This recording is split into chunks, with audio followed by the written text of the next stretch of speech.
recently I had a lady in my church come up to me, and she wanted some counseling.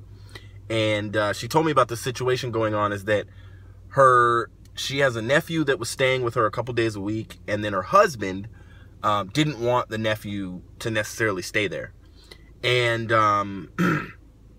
she came up to me and was like basically crying because of how sad she was about the situation.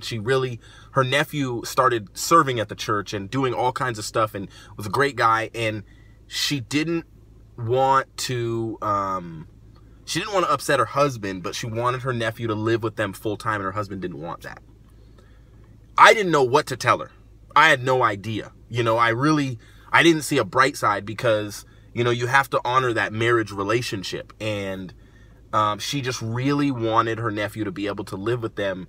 He was cooking for them. He's been serving at the church coming up there to the Bible study and doing everything he could to get his life back together because he was homeless for a while. And when she was talking to me, I didn't really know what to tell her. And I just said, pray, and I'll pray with you. I prayed for her over the phone. And then I said, tell your husband from your heart what you want, but pray first.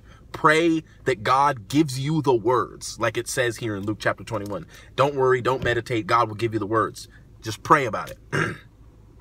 She went home, and by the time she got home, she didn't have to say anything because her husband had went to a prayer breakfast that morning and God spoke to him.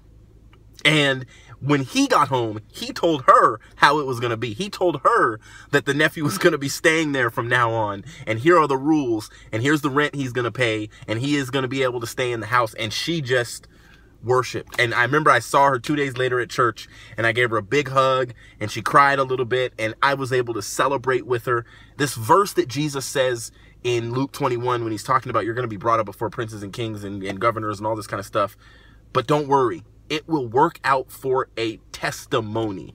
It will work out as a testimony for you. If you're in a situation right now in your life that just is unexplainable because of how difficult the situation is, you may have thought about taking your own life. You may have thought about leaving your church. You may have thought about leaving your spouse. You may have thought about abandoning your kids. You may have thought about going back to your old lifestyle. Whatever it is, don't worry. It will work out as a testimony for you. You will be able to declare the goodness of God if you just trust God. Be patient. Don't meditate on what you got to say and what you got to do. Just keep living the way that God has called you to live. Be patient, be kind, be long in your suffering. And the Spirit of God allows you to do that.